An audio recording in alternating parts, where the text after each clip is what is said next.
Hey everybody, how you doing? This is Jimmy, and you're reading with Jimmy. We're reading Genesis, the King James Version. We're on chapters 34 through 36. You ready? Before we start, I might as well warn you, my pronunciations of many of the names in Genesis isn't perfect. I grew up in Chicago, sorry. I have enough trouble with English, much less this type of translation, from Hebrew and Greek and all that. So anyway, bear with me, okay? Okay. Chapter 34 through 36, Genesis. And Dinah, the daughter of Leah, which she bare unto Jacob, went out to see the daughters of the land. And when Shechem, the son of Hamor the Hivitite, prince of the country, saw her, he took her, and he lay with her, and he defiled her. And his soul clave unto Dinah, the daughter of Jacob, and he loved the damsel. And he spoke kindly unto the damsel.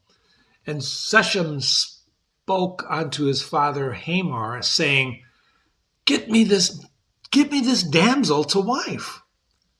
But then Jacob heard that he had defiled Dinah, his daughter. And now his sons were with his cattle in the field, and Jacob held his peace until they were come. And Hamor, the father of Shechem, went out unto Jacob to commune with him. And the sons of Jacob came out of the field when they heard. And the men were grieved, and they were very wroth, because he had wrought folly in Israel in lying with Jacob's daughter, which thing ought not to be done. And Hamor communed with them, saying, The soul of my son Shechem longeth for your daughter, and I pray you, give her him to wife, and make ye marriages with us, and give your daughters unto us, and take our daughters unto you.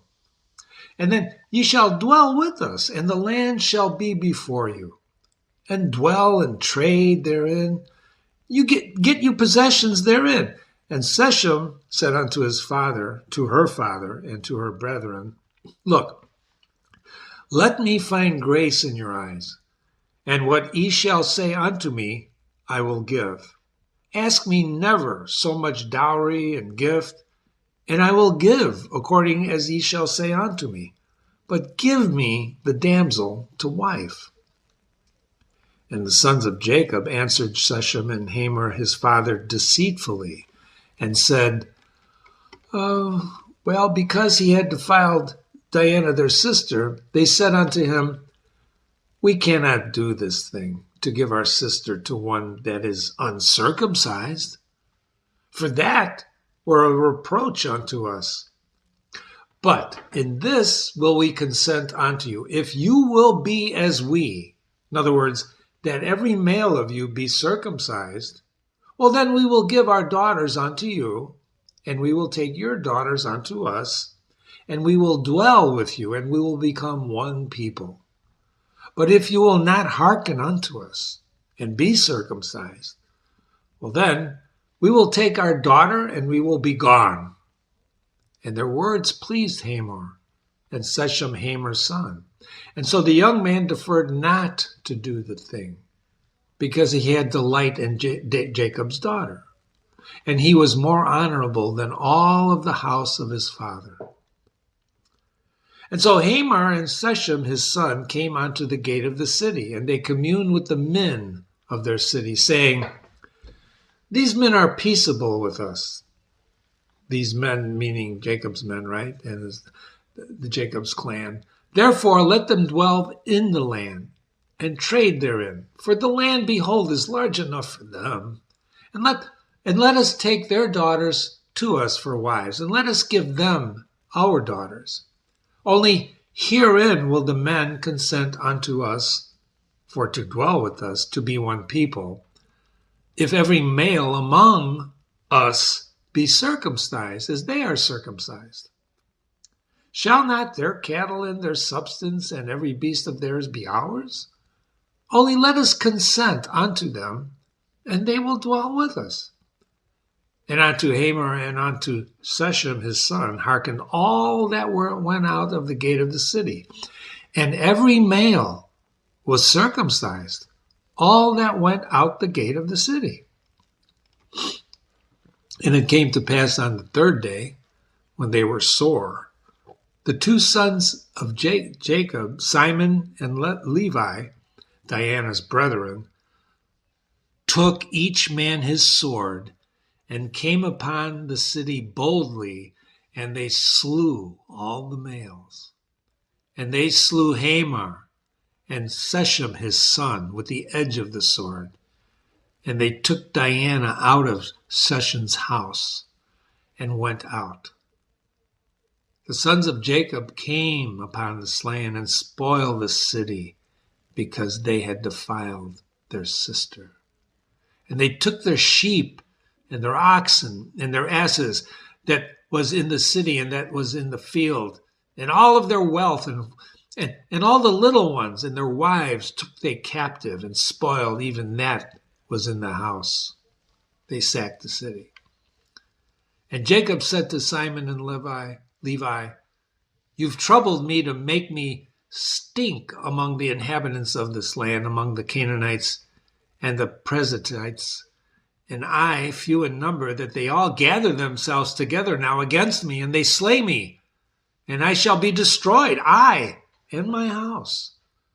And they said, should he deal with our sister like she was a harlot? And God said unto Jacob, arise, Jacob, and go to Bethel, and dwell there, and make there an altar unto God, that appeared unto thee when thou fleddest from the face of Esau thy brother.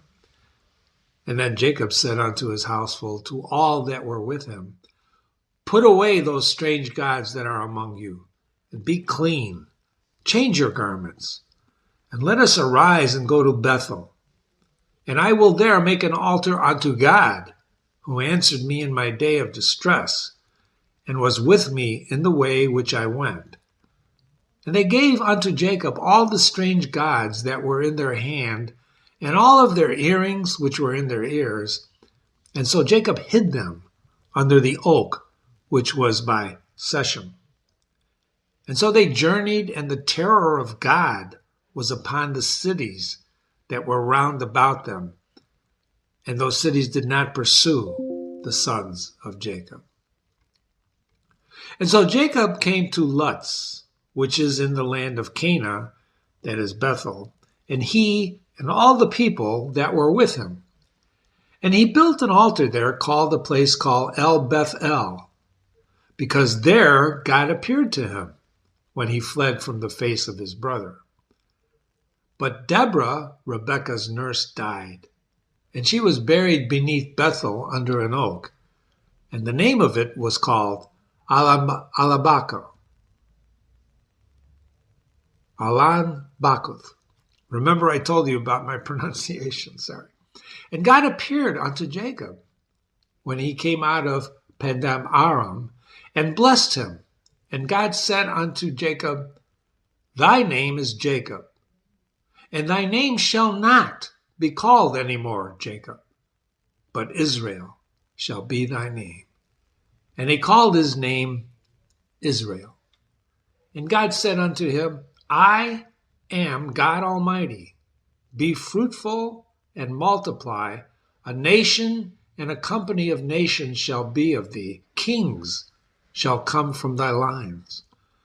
And the land which I gave Abraham and Isaac, to thee I will give it. And to thy seed after thee will I give that land. And so God went up from him in the place where he talked with him. And Jacob set up a pillar in the place where he talked with him, a pillar of stone. And he poured a drink offering therein, and poured oil thereon. And Jacob called the name of the place where God spoke to him, Bethel. And so they journeyed from Bethel. And there was but a little way to come to Ephrath. And Rachel travailed, and she had a hard labor. And it came to pass, when she was in hard labor, that a midwife said unto her, Fear not, Rachel, thou shalt have this son also. And it came to pass, as her soul was in departing, for she died, that she called his name Ben-Oni, and his father called him Benjamin. But then Rachel died, but was buried in the way to Ephrath, which is now Bethlehem. And Jacob set up a pillar upon her grave, and that pillar of Rachel's grave is there unto this day. And so Israel journeyed and spread his tent beyond the tower of Edar. And it came to pass when Israel dwelt in that land, that Reuben went and lay with Bilhah, his father's concubine. Israel heard about this. And now the sons of Jacob were 12. The sons of Leah, Reuben, Jacob's firstborn, Simon, Levi, and Judah, and Ishkar, and Zebulun. And the sons of Rachel with Jacob were Joseph and Benjamin. And the sons of Bilhah, Rachel's handmaiden, Dan and Naphtali.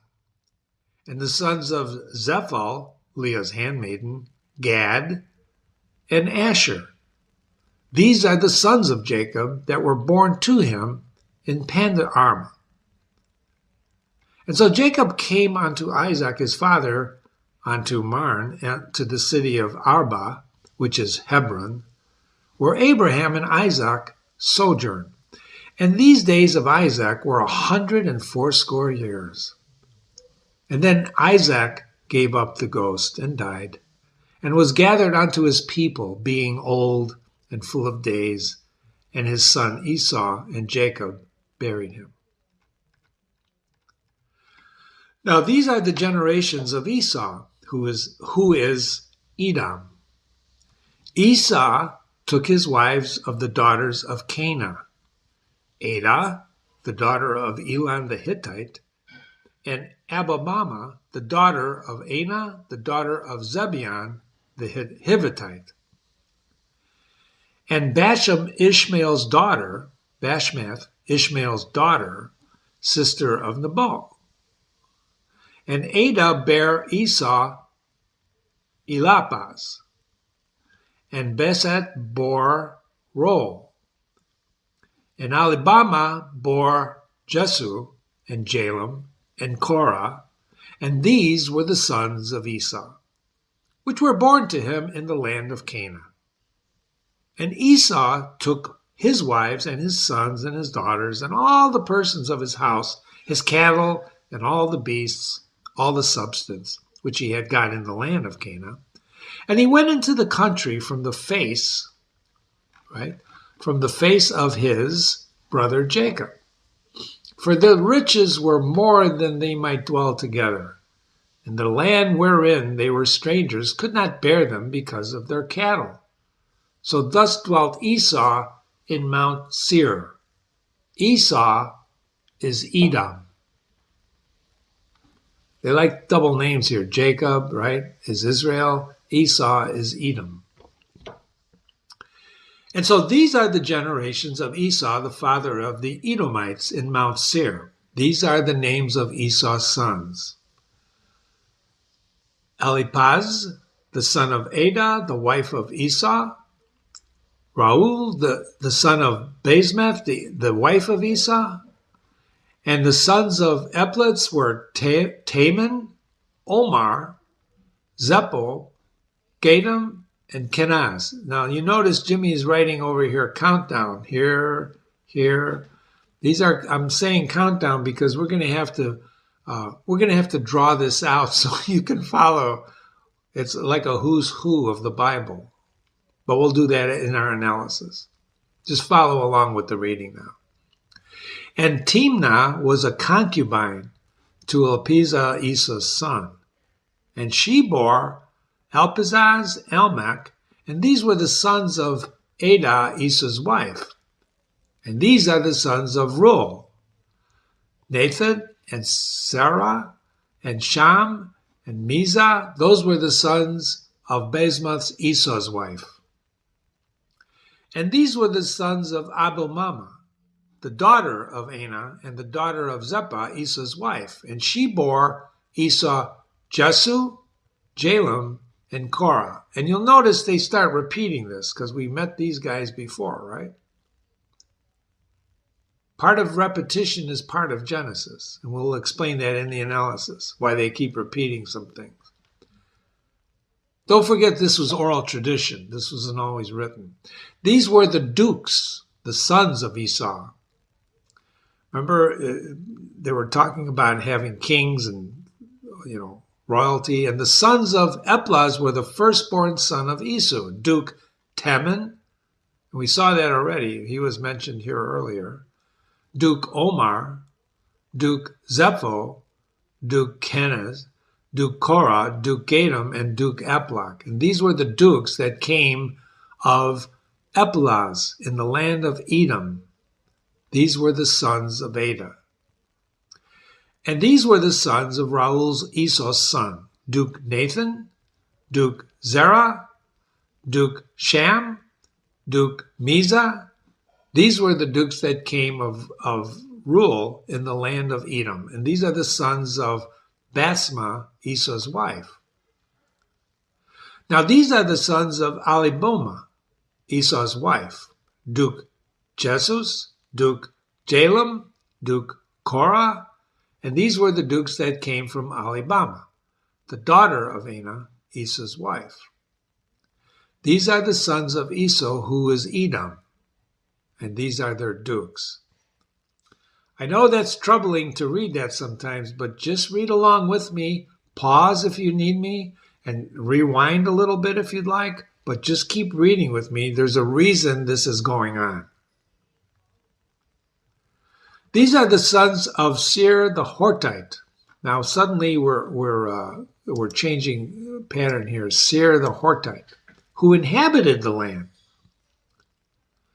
So his sons were Lotan, and Shabal, and Zebion, and Anah,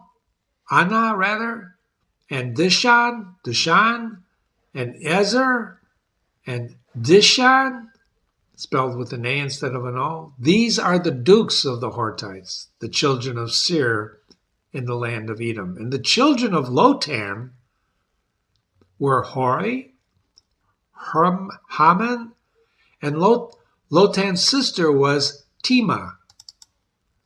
And the children of Sholah were these: Alvin, Maneth, Ebal, Shepo, and Onam. And these were the children of Zibeon, both Ahiah, Anna, and this was that Anna was found the mules in the wilderness as he fed the asses of Zibeon, his father. And the children of Anna, these Dishan, Alibama, the daughter of Anna, and these were the children of Dishan: Hemdan, Eshban, Ithran, Cheran. The children of Ezer were these: Bilhan, Zavin, and Achan. And these were the children of Dishan. These are Uz and Aram. And these were the dukes that came from the Hortites: Duke Lotan, Duke Shobal, Duke Simeon. See that Simeon's up here and he's also here. Duke Anna, Duke Dishan, Duke Ezer, Duke Dishan. And these were the dukes that came from Hori among the dukes in the land of Seir. Now these are the kings that reigned in the land of Edom before there reigned any king over the children of Israel. Bela was the son of Beor, reigned in Edom, and the name of the city was Dianaba.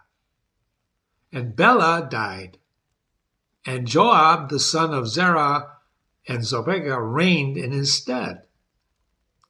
And Joab died, and Husham of the land of the Temani reigned in his stead. But then Husham died, and Hadad, the son of Bedad, who smote Midian in the field of Moab, he reigned in his stead. And the name of his city was Avith. And Hadad died. And Shammah of Markesheth reigned instead. And then Shalma died. And Saul of Reboth by the river reigned in his stead. And then Saul died. And Balaam the son of Abachar reigned in his stead. And then Balarana the son of Anchor died. And Hadar reigned in his stead. And the name of the city was Pau. And his wife's name was Methabel, and the daughter of Matred, the daughter of Mezabath. And these are the names of the dukes that came of Esau according to their families after their places by the names. Duke Temnah, Duke Elva, Duke Japheth, Duke Alibama, Duke Ella, Duke Pinion, Duke Kenza, Duke Taman, Duke Mibzar, Duke Medigil, Duke Iram. These were the dukes of Edom according to their habitation in the land of their possession. He is Esau, the father of the Edomites. Again, forgive my pronunciation, but you've been reading with Jimmy. This is Jimmy. This was Genesis chapters 34 to 36. Thank you for reading with me. Don't be discouraged by all those mispronounced names or pronounced correctly names, because I did get some of them right. And be sure to visit and read other classics on my website. We're reading Genesis as literature, not as gospel. Our intention is always not to harm your beliefs, but to help them stay strong. And when we finish this whole story of Genesis, you're going to find out that it's going to make you believe stronger. There's something going on here, ladies and gentlemen. I told you in the beginning that part of what Genesis does, it's a story about populating the earth. What you just read was just that, the population of the earth. Right? Thanks for coming by. Have a great day. Talk to you soon.